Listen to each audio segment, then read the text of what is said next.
I shared with you what investors normally ask, and this is what they normally do. Okay, here is a chart of Sensex. I'm going to share with you now a bar chart of mutual fund inflows. There's a very clear pattern over here. Anybody who's watching it very closely would know that I've already circled two. Anybody watching this chart would very clearly see that I've circled two areas where the maximum amount of participation.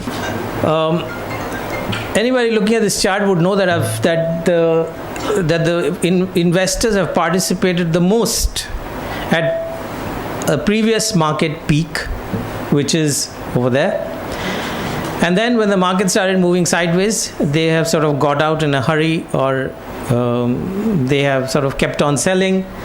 What typically happens is that since bulk of the investments come in fairly late in the bull market, there's a lot of nervousness when the market falls. And then when the market starts rising, get me out at any price kind of a syndrome takes over.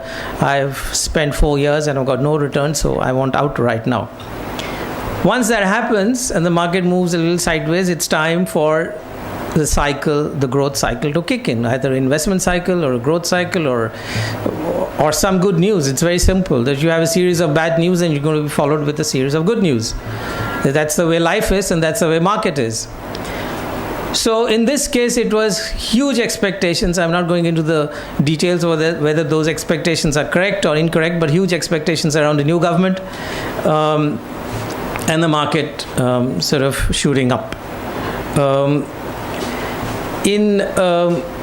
In this case, once the market goes up, huge amount of investors started coming in. I read the other day in the paper that in the last few months, the investments that are coming into mutual funds in few months itself is equivalent to last 10 years of investments. I'm not sure if this figure is correct or not, but you can add up all the bars. It looks incredibly like a tide flowing into the market after the market has already gone up.